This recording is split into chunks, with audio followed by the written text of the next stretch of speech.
Hello, ಎಲ್ಲರಿಗೆ ನಮಸ್ತೆ.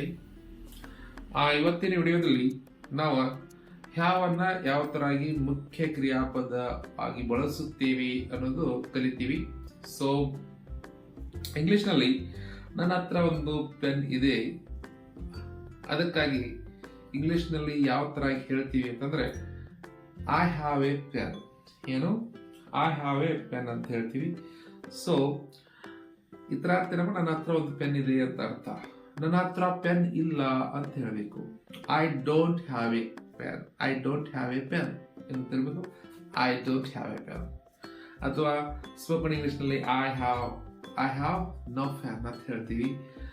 Okay, next interrogative ನಲ್ಲಿ ಅಂದ್ರೆ ಪ್ರಶ್ನಾರ್ಥಕ ವಾಕ್ಯದಲ್ಲಿ ಯಾವ ತರ ಹೇಳ್ತೀವಿ ಅಂತಂದಾಗ ಪ್ರಶ್ನಾರ್ಥಕದಲ್ಲಿ ಎರಡು ವಿಧವಾಗಿ ನಾವು ಡಿವೈಡ್ ಮಾಡ್ಕೋಬಹುದು. ಇಲ್ಲಿ ನೆಗೆಟಿವ್ ಮತ್ತು ಪಾಸಿಟಿವ್ ಅಂತ. Do I have A pen, ನನ್ನ ಹತ್ರ ಒಂದು ಪೆನ್ ಇದೆಯಾ ಅಂತ.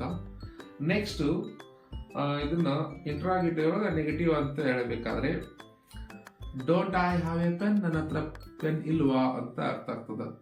ಸೊ ಹ್ಯಾವನ್ನ ಮೇನ್ ವರ್ಬ್ ಆಗಿ ಉಪಯೋಗ ಮಾಡ್ತೀವಿ. ಇದರಲ್ಲಿ ಪಾಸಿಟಿವ್, ನೆಗೆಟಿವ್, ಇಂಟ್ರಾಗೇಟಿವ್ ಪಾಸಿಟಿವ್ ಅಂತ ವಾಕ್ಯಗಳನ್ನ ತಿಳಿದುಕೊಂಡಿದ್ದೇವೆ. Okay, thank you for watching this video. Thank you.